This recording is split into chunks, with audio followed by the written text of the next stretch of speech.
Sir, നടി ആക്രമിക്കപ്പെട്ട കേസിൽ വലിയൊരു അട്ടിമറി നടന്നിട്ടില്ലേ? അതിൽ പ്രധാനപ്പെട്ട എല്ലാം അറിയാവുന്ന ഒരാളെ സാക്ഷി പോലും ആക്കാതെ മാറ്റിയിട്ടുണ്ടെന്ന് വിധിന്യായത്തിൽ പറയുന്നില്ലേ? ഹണി എം വർഗീസിൻ്റെ വിധിന്യായം വലിയ 10,500 പേജുള്ള വിധിന്യായമാണ്. മാധ്യമപ്രവർത്തകർ ഉൾപ്പെടെയുള്ള ആളുകൾ ഇത് പഠിച്ചു വരുന്നേ ഉള്ളൂ. ഇപ്പോൾ ഏറ്റവും പ്രധാനപ്പെട്ട ഒരു ചോദ്യം, ഈ കേസിൻ്റെ തുടക്കം മുതൽ പറഞ്ഞു കേട്ടിരുന്നു, ഒരു മാഡം എന്ന് പറയുന്നൊരു കഥാപാത്രം ഉണ്ടായിരുന്നു. മാഡം നിരന്തരം ഈ കേസിലെ പ്രതിയായ പൾസർ സുനിയെ വിളിച്ചിരുന്നു. അയാളാണല്ലോ റേപ്പ് ചെയ്തത്.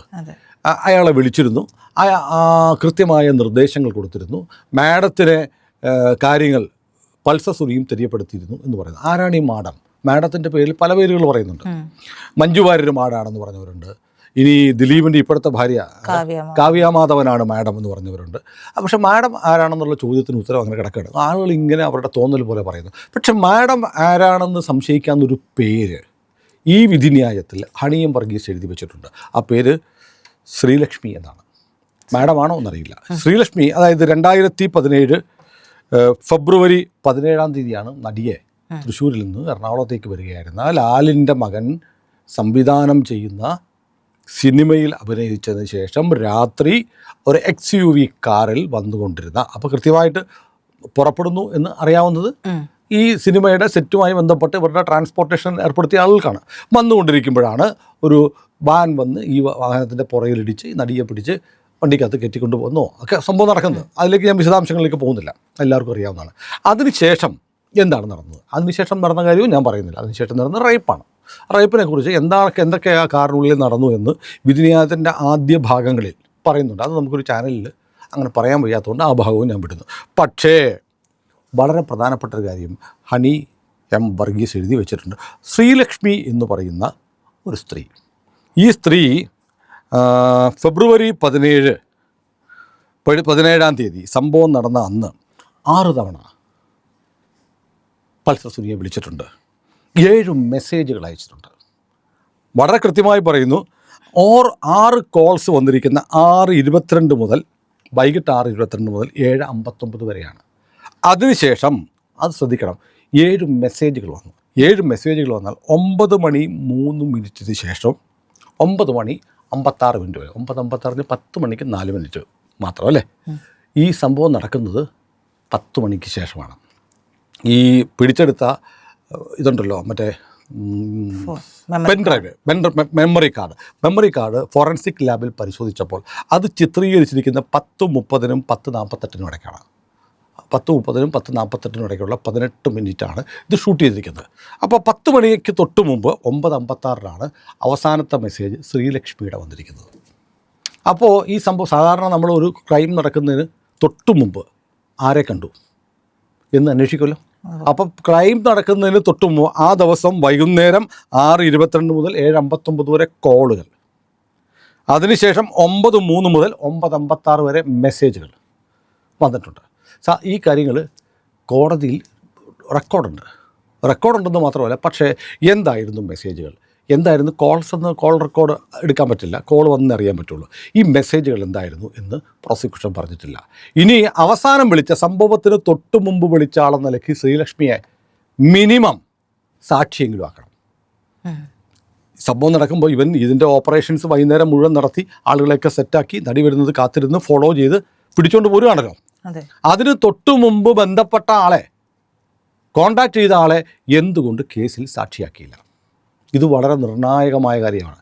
കോടതി പറയുന്നു അയാളെ സാക്ഷിയാക്കിയിട്ടില്ല, ചോദ്യം ചെയ്തതിൻ്റെ രേഖകളില്ല. പിന്നെ മാത്രമല്ല, ഇവരുടെ കോൾ ഡാറ്റ റെക്കോർഡ് CDR എന്ന് പറയും, ഇവരുടെ CDR പരിശോധിച്ചിട്ട് ഇവർ പിന്നീട് ആരെയൊക്കെ വിളിച്ചിട്ടുണ്ട്, ഈ ശ്രീലക്ഷ്മി ആരെയൊക്കെ വിളിച്ചിട്ടുണ്ട് എന്ന് അന്വേഷിച്ചിട്ടില്ല. ഇനി മാത്രമല്ല, വിളിക്കുന്ന സമയത്ത് ശ്രീലക്ഷ്മി എവിടെയായിരുന്നു എന്നുള്ള ടവർ ലൊക്കേഷൻ നോക്കിയിട്ടില്ല. ഗുരുതരമായ കാര്യമല്ല. ഒരു കുറ്റകൃത്യം ഒരാളെ കൊല്ലുന്നതിന് തുല്യമാണ്, അല്ലെങ്കിൽ വലിയ കൊല്ലുന്ന വധശ്രമം, കൊലപാതകം പോലെയുള്ള ഹീനമായൊരു കുറ്റകൃത്യമാണ് റേപ്പ്, അതും ഗാങ് റേപ്പ്.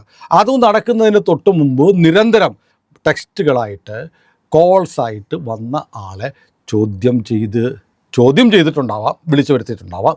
പക്ഷേ അതിൻ്റെ ആ മെസ്സേജുകൾ എന്താണെന്ന് പറയുന്നില്ല, ഇവരെ സാക്ഷിയാക്കിയിട്ടില്ല. ഇതെന്തുകൊണ്ടാണ് കോടതി ചോദിക്കുന്നത്? അത് വളരെ പ്രധാനപ്പെട്ടതല്ലേ. പ്രത്യേകിച്ച് മാഡം എന്നൊക്കെ പറയുമ്പോൾ നമുക്ക് നോക്കുന്നത്. ഇപ്പോൾ നമ്മൾ വെറുതെ ഒന്ന് ആലോചിച്ച് നോക്കിയേ, ഈ പറയുന്ന കേസ് നടക്കുന്നതിന് മുമ്പ് 30 മിനിറ്റ് മുമ്പ് വിളിച്ചതായിട്ട് പറയുന്നുണ്ടല്ലോ അല്ലേ? ഈ സംഭവം നടക്കുക 10:30, ലാസ്റ്റ് വിളിച്ചത് 9:56, 9:50. പക്ഷേ കുറ്റകൃത്യത്തിന് 30 മിനിറ്റ് അല്ല, ഈ റേപ്പ് നടക്കുന്ന സമയത്താണ് ഷൂട്ട് ചെയ്തത്. അതിനു മുമ്പ് തന്നെ ഇവരെ പിടിച്ച് വണ്ടിയിൽ കയറ്റുന്ന ക്രൈം നടന്നിട്ടുണ്ട്.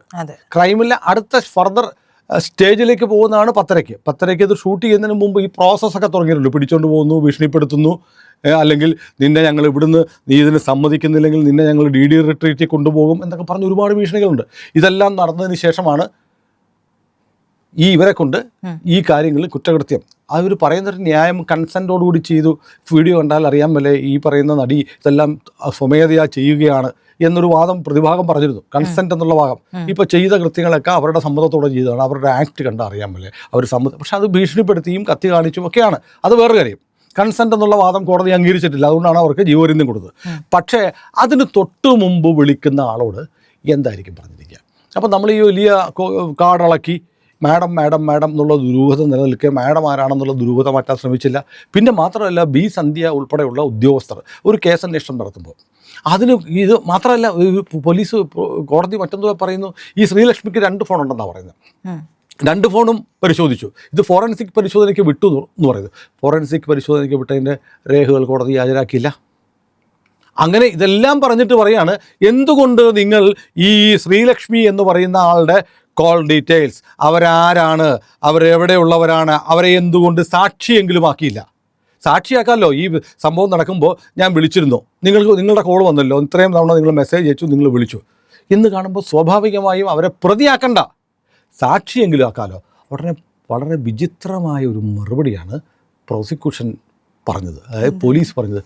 അവരുടെ സ്വകാര്യതയെ വെളിപ്പെടുത്തേണ്ടെന്ന് കരുതിയെന്ന്.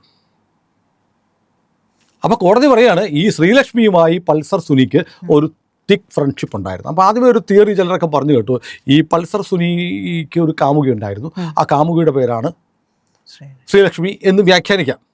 അല്ലെങ്കിൽ ഈ ശ്രീലക്ഷ്മി എന്ന് പറയുന്നത് പൾസർ സുനി വേറെ ആരുടെയെങ്കിലും പേര് അങ്ങനെ ഫീഡ് ചെയ്തതായിരിക്കാം എന്നുള്ള ഒരു തിയറി വേണമെങ്കിൽ ഇവോൾവ് ചെയ്തു തരാം. പക്ഷേ അത് രണ്ടും തെറ്റിയിട്ടുണ്ട്. കാരണം ഇന്നിപ്പോൾ ഈ ശ്രീലക്ഷ്മിയുടെ ഭർത്താവിനെ ഒരു ചാനൽ കൊണ്ടുവന്നിട്ടുണ്ട്. ഏഷ്യാനെറ്റിൽ ശ്രീലക്ഷ്മിയുടെ ഭർത്താവ് വരുന്നു, മുഖം കാണിക്കുന്നില്ല. അയാൾ, എനിക്ക് തോന്നുന്നത് ഈ കടവന്തറ പനമ്പള്ളി നഗർ ഭാഗത്ത് എവിടെയോ ആണോ എന്നൊരു സംശയം. കാരണം അതിൻ്റെ പരിസരം കണ്ടിട്ട് എനിക്ക് തോന്നുന്നു. എന്നിട്ട് പറയുന്നത്, അതേ പണ്ട് പൾസർ സുനി ബസ്സിലെ കണ്ടക്ടറായിരുന്നു. ബസ്സിലെ കണ്ടക്ടർ ആയിരിക്കുമ്പോൾ ഇവർ തമ്മിലൊരു പരിചയം ഉണ്ടായിരുന്നു. പരിചയപ്പെടാനും കൂട്ടുകൂടാനും പറ്റിയ കക്ഷിയാണ് പൾസർ സുനി. അങ്ങനെ അവർ തമ്മിലൊരു സൗഹൃദം ഉണ്ടായിരുന്നു. അന്ന് പൾസർ സുനി വിളിച്ചിട്ട് എൻ്റെ ഭാര്യയോട് പറഞ്ഞു, ഞാൻ ഇന്നൊരു കാര്യം ചെയ്യുന്നുണ്ട്, അനുഗ്രഹം വേണം. ഏത് ബലാത്സംഗം ചെയ്യാൻ പോകുന്നതിന് അനുഗ്രഹിക്കണം, അനുഗ്രഹം വേണം, പ്രാർത്ഥിക്കണമെന്ന് പറഞ്ഞായിരുന്നു. അതുകൊണ്ട് അത് എന്താ സംഭവം എന്തായി എന്നറിയാൻ വേണ്ടിയിട്ട് വിളിച്ചുകൊണ്ടിരിക്കുക. അപ്പോൾ ഇവർ തമ്മിൽ ഒരു നേരിയ ബസ്സിൽ വെച്ചുള്ള നേരിയ പരിചയമാണെങ്കിൽ ശ്രീലക്ഷ്മിക്ക് ഇങ്ങനെ അങ്ങ് വിങ്ങണോ? എന്താണ് പൾസർ ചെയ്യാൻ പോകുന്നത്? 6 വിളി 7 മെസ്സേജ്. അപ്പോൾ അതിൽ നിന്ന് തന്നെ വ്യക്തം, ശ്രീലക്ഷ്മിക്ക് അങ്ങനെ വെറൊരു ബന്ധമല്ല, ബസ്സിൽ പോയപ്പോൾ ഉള്ള കണ്ടുമുട്ടിയുള്ള ബന്ധമല്ല. പക്ഷേ അതൊരു കോടതി പറയുന്ന തിക് ഫ്രണ്ട്ഷിപ്പാണ്. അപ്പോൾ തിക് ഫ്രണ്ട്ഷിപ്പായിരിക്കുന്ന ഒരു കൃത്യം ചെയ്യാൻ പോകുന്നുണ്ട്. അപ്പോൾ ചിലപ്പോൾ ഇത് സാധാരണ സൗഹൃദമൊന്നുമല്ല, പച്ചയ്ക്ക് പറഞ്ഞാൽ ഒന്നാന്തരം മറ്റേ സംഭവമാണ്, അവിഹിതമാണ്. അപ്പോൾ എടാ ചക്കരെ, അങ്ങനെയാണല്ലോ സ്ഥിരം ഡയലോഗ്, അങ്ങനെയാണെന്ന് എനിക്കറിയത്തില്ല, എന്തുവാടാ നീ ചെയ്യുന്നത്, നീ എന്നതാടാ ഒന്ന് പറയടാ എന്നൊക്കെ പറഞ്ഞ് ചിലപ്പോൾ ചോദിക്കുമ്പോൾ പൾസർ സുനിയെ പോലെയുള്ള ലോല ഹൃദയന്മാർ ചിലപ്പോൾ പറയാതിരിക്കുമോ? സംശയിക്കണ്ടേ പോലീസ്? പറഞ്ഞിട്ടുണ്ടെങ്കിൽ ഒരു ക്രൈമിനെ കുറിച്ച് കൃത്യമായ വിവരം മറ്റൊരാൾക്കുണ്ടാവുമ്പോൾ അയാൾ അത് തടയാൻ ശ്രമിക്കുന്നില്ല എങ്കിൽ അയാൾ അതിൽ പങ്കെടുത്തതിന് തുല്യമാണ്. അപ്പോൾ എന്ത് ചെയ്യണം? സ്വാഭാവികമായിട്ടും അവരെ 34 ഇട്ട് 120B ഗൂഢാലോചന പരിധി കൊണ്ടുവരാം, അറിവിൻ്റെ പരിധി കൊണ്ടുവരാം. എന്തെങ്കിലും സെക്ഷൻ 30 IPC സെക്ഷൻ 34 എന്ന് പറഞ്ഞാൽ നമ്മൾ 3 പേർ ഒരുമിച്ച് പോകുന്ന വഴിക്ക് നമ്മൾ കല്ലൊക്കെ എറിയുന്നു ഒരുത്തനെ നേരെ. അതിനിടയ്ക്ക് ഒരുത്തൻ കല്ലേറ് കൊണ്ട് വീണ കൂട്ടത്തിൽ ഞാനൊരു കത്തി എടുത്തൊരു കുത്തി അവൻ ചത്തുപോയി. പക്ഷേ കുത്തിയ ഞാൻ മാത്രമല്ല, കൂടെയുള്ള നിങ്ങൾ 2 പേരും കൂടെ പ്രതിയാവും എന്ന് പറയുന്നതാണ് സെക്ഷൻ 34. അത്രയും മനസ്സിലാക്കിയാൽ മതി. അപ്പോൾ കോമൺ ഇൻറ്റൻഷൻ എന്നൊക്കെ പറയാം, പൊതുവായിട്ട് എല്ലാവർക്കും ഒരേ ഉദ്ദേശത്തോടെ ചെയ്തു എന്ന് കണക്കൊക്കെ. അങ്ങനെ ഉണ്ടെങ്കിൽ ഇതേക്കുറിച്ച് ശ്രീലക്ഷ്മിക്ക് അറിവുണ്ടെങ്കിൽ അവരെ കൊണ്ടുവരട്ടെ. അപ്പോൾ ശ്രീലക്ഷ്മിയെ അത് പോലീസ് സ്വകാര്യത മാനിച്ചെന്ന് ഞാൻ ആലോചിക്കുക. സൂര്യനെല്ലി കേസിലെ പ്രതി ആ പെൺകുട്ടിയെ ഞാൻ കോളേജിൽ പഠിക്കുന്ന സമയത്ത് ഞാൻ കണ്ടിട്ടുണ്ട്. കോട്ടയത്തെ തെരുവുകളിലൂടെ ഈ പെൺകുട്ടിയെ ലോഡ്ജായ ലോഡ്ജ് മുഴുവൻ എഴുന്നള്ളിച്ചിടന്ന പോലീസ്.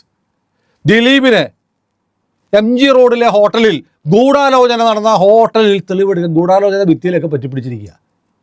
ഗൂഢാലോചനയുടെ തെളിവ് അങ്ങനെ എടുക്കുന്നത്? ഇന്ന ഹോട്ടലിൽ ഇന്ന ഇത്ര നമ്പറിൽ മുറിയിൽ ഗൂഢാലോചന നടന്നു, അതിൻ്റെ തെളിവ് ഭിത്തിയിലുണ്ടോ? എനിക്കറിയാൻ പറ്റില്ല. ഗൂഢാലോചനയുടെ തെളിവ് എടുക്കുന്നത് അത് ശരി, അവിടെ പോയോ അവിടെ പോയി, അതുപോലെ എനിക്കതിൻ്റെ പ്രോസസ്സ് മനസ്സിലായി. ചിലപ്പോൾ ഗൂഢാലോചനയുടെ അവശിഷ്ടങ്ങളൊക്കെ കണ്ടുപിടിക്കുന്ന ആധുനിക സാങ്കേതിക വിദ്യ ജസ്റ്റിസ് B സന്ധ്യയുടെ ടീമിൽ, ഇപ്പോൾ PK ശ്രീമതിയിൽ മറ്റേ തീവ്രത വളർത്തുന്ന യന്ത്രം ഉണ്ടെന്ന് പറഞ്ഞ പോലെ B സന്ധ്യയ്ക്ക് അങ്ങനത്തെ വല്ല യന്ത്രവും കാണും. ഏതായാലും ഇത് മൊത്തത്തിൽ ഈ കാര്യങ്ങൾ ജഡ്ജ്മെൻറ്റ് വായിക്കും തോറും പോലീസ് കാണിച്ചിട്ടുള്ള കള്ളക്കഥകൾ ഒന്നൊന്നായി തെളിയുകയാണ്. ഇതിനകത്ത് പല പോലീസ് ഉദ്യോഗസ്ഥന്മാരുടെയും കാര്യങ്ങൾ ഇനി കൂടുതൽ ജഡ്ജ്മെൻറ്റ് വായിക്കുമ്പോൾ ഇനി പുറത്തു വരും. ഏതായാലും ഇപ്പോൾ ഒരു കാര്യം വ്യക്തമായിരിക്കുന്നു, മാഡം ആരാണെന്ന് പോലീസ് പറയുന്നില്ല. ശ്രീലക്ഷ്മിയെ സംരക്ഷിച്ചിട്ടുണ്ട്. ശ്രീലക്ഷ്മി ആരാണ്? ശ്രീലക്ഷ്മി ആണോ ഈ കൊട്ടേഷൻ കൊടുത്തത്? ഒരു സ്ത്രീ തന്ന കൊട്ടേഷനാണെന്ന്, സ്ത്രീ തന്ന കൊട്ടേഷനാണ്. അതുമാത്രമല്ല ഇത് അവർ പറഞ്ഞിട്ട് അവർക്ക് വേണ്ടിയിട്ടാണ് ഇത് വീഡിയോ ഷൂട്ട് ചെയ്യുന്നതെന്ന് പറഞ്ഞു. ഇനി മറ്റൊരു വലിയ വാദം പൊളിഞ്ഞു കോടതി മുമ്പാകെ. ഈ പ്രോസിക്യൂഷൻ ഉണ്ടെങ്കിൽ ഒരു കള്ളത്തെളിവ് എന്നിട്ട് പറഞ്ഞ എന്താണ്? അതേ ഇതിൻ്റെ കൈ വേണം, കയ്യിലെ മോതിരത്തിൻ്റെ ക്ലോസപ്പ് ഷൂട്ട് വേണമെന്ന് പറഞ്ഞു. ഫെബ്രുവരി മാസം 17-ാം തീയതിയാണ് ഈ റേപ്പ് നടക്കുന്നത്. മാർച്ചിലായിരുന്നു മോതിരം മാറൽ നടന്നത്. അപ്പോൾ പോലീസ് കള്ളത്തെളിവ് ഉണ്ടാക്കി. എങ്ങനെ മാർച്ചിലിട്ട വിവാഹ മോതിരം ഫെബ്രുവരി 17-ന് എങ്ങനെയാണ് ഈ നടിയുടെ കയ്യിൽ വരുന്നത്? പോലീസ് പ്രോസിക്യൂഷൻ എഴുതി വെച്ചിരിക്കുക. അപ്പോൾ പ്രോസിക്യൂഷൻ മനഃപൂർവ്വം വ്യാജ തെളിവുകൾ ഉണ്ടാക്കിയെന്ന് ഈ ജഡ്ജ്മെൻറ്റ് സൂക്ഷ്മമായി പരിശോധിക്കുമ്പോൾ ഒന്നൊന്നായി തെളിഞ്ഞു വരുന്നുണ്ട്. അപ്പോൾ ഒരു കാര്യം ഉറപ്പാണ്, ഇപ്പോൾ ഇന്നിപ്പോൾ അതിജീവിതയും പിന്നെ മഞ്ജു വാര്യറും കൂടെ ഒരു വലിയ സ്റ്റേറ്റ്മെൻറ്റ് ഇറക്കിയിട്ടുണ്ടല്ലോ, ഇന്ത്യയിൽ എല്ലാ പൗരന്മാരും ഒരുപോലെയൊന്നും അല്ലെന്ന്. എൻ്റെ ഒരു ധാരണയിൽ ഇത് മിക്കവാറും കേസും കൊണ്ട് മുകളിലോട്ട് പോയാൽ ഉള്ള പ്രതികളുടെ ശിക്ഷ ഇളവ് കിട്ടി പുറത്തു പോകുന്ന സ്ഥിതി ഉണ്ടാകാനുള്ള എല്ലാ സാഹചര്യങ്ങളും ഈ കേസിലുണ്ട്. അത്ര ദുർബലമായി, അത്ര വീക്കായി, അത്ര സസ്പീഷ്യസായി ഉണ്ടാക്കിയിരിക്കുന്ന ഒരു കേസാണ്, ഫ്രെയിം ചെയ്തിരിക്കുന്ന ഒരു കേസാണ്. മാത്രമല്ല പോലീസുകാർ പ്രതികളെ രക്ഷിക്കാൻ വേണ്ടി, യഥാർത്ഥ പ്രതികളെ രക്ഷിച്ച് അതിൽ പങ്കില്ലാത്ത ഒരാളെ ഉൾപ്പെടുത്താൻ വേണ്ടി ബോധപൂർവം നടത്തിയ ശ്രമത്തിൻ്റെ ഭാഗമായി ഇത് മൊത്തത്തിൽ വീക്കായിരിക്കുന്ന ഒരു കേസാണെന്നാണ് പ്രഥമ ദൃഷ്ടിയ ബോധ്യപ്പെടുത്തുന്നത്. കാരണം ഈ ഒരൊറ്റ കാര്യം മതി. എന്തുകൊണ്ട് കുറ്റകൃത്യത്തിന് മുമ്പ് ഒരു തവണ വിളിച്ചാൽ പോട്ടെന്ന് നോക്കാം, 6 തവണ വിളിക്കുകയും 7 മെസ്സേജുകൾ അയക്കുകയും ചെയ്ത ആളെ നിങ്ങൾ സാക്ഷി പോലും ആക്കിയില്ല എന്ന് ചോദിക്കുമ്പോൾ അവരുടെ സ്വകാര്യത, കേരള പോലീസ് എത്ര പേരുടെ സ്വകാര്യത മാനിച്ചിട്ടുണ്ട്? ഇപ്പോൾ എന്നെയോ പ്രജിതയോ മറ്റാരെങ്കിലോ ഒരു കേസിൽ ഇവരെ FIR ഇട്ടാൽ ഇപ്പം നീ അറിയോ ഉടനെ ഫോട്ടോ എടുത്തിട്ട് എനിക്ക് വരുന്നുണ്ട് ഇപ്പോഴും സ്പെഷ്യൽ ബ്രാഞ്ചിൻ്റെ എല്ലാ ദിവസവും പത്രക്കുറിപ്പ്, അവിടെ കഞ്ചാവ് 1 ഗ്രാം കഞ്ചാവുമായിട്ട് പിടിച്ചു എന്ന് പറഞ്ഞ് കളർ ഫോട്ടോ പത്രത്തിൽ കൊടുക്കാനാണ്. ആരുടെ സ്വകാര്യതയല്ലേ? സ്വകാര്യത ലംഘനമല്ല. അപ്പോൾ ചിലരുടെ സ്വകാര്യത, ശ്രീലക്ഷ്മി ആരാണെന്ന് പുറത്തു വരരുത്. ശ്രീലക്ഷ്മിയുമായി ഇങ്ങനൊരു കമ്മ്യൂണിക്കേഷൻ പൾസർ സുനി നടത്തിയത് അന്ന് ഏതെങ്കിലും പത്രത്തിൽ വന്നായിരുന്നോ? അന്ന് വൈകുന്നേരം ഈ പറയുന്ന പല ഉദ്യോഗസ്ഥന്മാരും പത്രക്കാരെയൊക്കെ വിളിച്ച് എല്ലാ ദിവസവും ഇങ്ങോട്ട് കഥ പറയുമായിരുന്നല്ലോ. അപ്പോൾ ഇങ്ങനൊരു ശ്രീലക്ഷ്മി ഉണ്ടെന്നും ശ്രീലക്ഷ്മിക്ക് 6 കോളുകളും 7 മെസ്സേജുകളും അങ്ങോട്ട് ശ്രീലക്ഷ്മിയുടേതായിട്ട് ഫോണിൽ വന്നിട്ടുണ്ട് എന്നതും എന്തുകൊണ്ട് അന്ന് പോലീസ് പറഞ്ഞില്ല പത്രക്കാരോട്? അപ്പോൾ പത്രക്കാർക്ക് താല്പര്യം ദിലീപിനെതിരെയുള്ള ഭാഗം മാത്രം പറഞ്ഞു. ഈ കേസ് വിട്ടുപോകാൻ നിലവിലുള്ള പ്രതികൾ കൂടി രക്ഷപ്പെടാൻ ഇടയാക്കുന്നുണ്ടെങ്കിൽ അത് കേസ് ഫ്രെയിം ചെയ്ത B സന്ധ്യ ടീമിൻ്റെ കഴിവുകെട്ട ഒരു ഫ്രെയിമിംഗ് കൊണ്ടാണെന്ന് എന്ന് തെളിയിക്കുന്നതിൻ്റെ ഏറ്റവും പ്രധാനപ്പെട്ട ഉദാഹരണമായി ഈ ശ്രീലക്ഷ്മിയുടെ സാന്നിധ്യം മാറുകയാണ്. ഇപ്പോഴും ഉത്തരം ബാക്കിയാണ്, ശ്രീലക്ഷ്മി ആണോ മാഡം, അതോ ഈ മാഡം എന്ന് പറയുന്ന ആളുടെ ഒരു ബിനാമിയാണോ ശ്രീലക്ഷ്മി? യഥാർത്ഥ മാഡത്തിലേക്ക് ശ്രീലക്ഷ്മിയെ പിടിച്ച് ചോദ്യം ചെയ്താൽ യഥാർത്ഥ മാഡത്തിലേക്ക് എത്തും എന്നതുകൊണ്ട് പോലീസ് ശ്രീലക്ഷ്മിയെ ഇതിലൊന്നും പെടുത്താതെ അങ്ങ് മാറ്റി നിർത്തിയതാണോ എന്നത് അറിയേണ്ടിയിരിക്കും. ഏതായാലും നമ്മളറിയുന്നത് ഇതിൽ കേസിൽ വിശദമായൊരു അന്വേഷണം വേണം, തന്നെ കുടുക്കിയ ആളുകളെക്കുറിച്ച് നടപടി വേണം എന്നൊക്കെ ആവശ്യപ്പെട്ട് ദിലീപ് നിയമ നടപടിക്ക് പോകുന്നു എന്നാണ് അറിയുന്നത്. ഒരു പക്ഷേ അതിൻ്റെ ഭാഗമായിട്ടായിരിക്കാം ഈ സത്യങ്ങൾ പുറത്തു വരുന്നത്. ഏതായാലും കേസിൽ നല്ല കളി പോലീസ് കളിച്ചിട്ടുണ്ട്, പ്രത്യേക അന്വേഷണ സംഘം കളിച്ചിട്ടുണ്ട് എന്ന് വ്യക്തമാക്കുന്ന ഏറ്റവും പ്രധാനപ്പെട്ട തെളിവാണ് ശ്രീലക്ഷ്മി എന്ന് പറയുന്ന ഈ ആളുടെ വിവരങ്ങളും കോളുകളും മെസ്സേജുകളും പോലീസ് മുക്കി എന്നത്. ഇന്ത്യ ലൈവ് നിരന്തരം കാണുന്ന നിങ്ങളോട് ഞങ്ങൾക്ക് വലിയ സ്നേഹവും കടപ്പാടുമുണ്ട്. നമ്മുടെ ചാനൽ നിങ്ങളുടെ സപ്പോർട്ട് കൊണ്ടാണ് നിലനിൽക്കുന്നത്. ചാനൽ നിലനിൽക്കണമെങ്കിൽ നിങ്ങൾ ഞങ്ങളുടെ കൂടെ ഉണ്ടാവണം. നമ്മുടെ വീഡിയോകൾ ലക്ഷക്കണക്കിന് ആളുകൾ കാണുന്നുണ്ട്, പക്ഷേ കാണുന്ന ആളുകൾ കണ്ടതിന് ശേഷം അങ്ങ് പോവുകയാണ്. ഒരു സെക്കൻഡ് നമുക്ക് വേണ്ടി ചിലവഴിച്ച് ആ ചാനലൊന്ന് ഓപ്പൺ ചെയ്തിട്ട് സബ്സ്ക്രൈബ് ബട്ടണിലും തൊട്ടു താഴെ കാണുന്ന ബെൽ ഐക്കണിലും ഒന്ന് വിരലമർത്തിയാൽ അത് ഞങ്ങൾക്ക് നൽകുന്ന ശക്തി വളരെ വലുതാണ്. അതുകൊണ്ട് ദയവായി പ്രിയപ്പെട്ടവരെ, നിങ്ങൾ ചാനൽ സബ്സ്ക്രൈബ് ചെയ്യുക, ബെൽ ബട്ടൺ അമർത്തുക.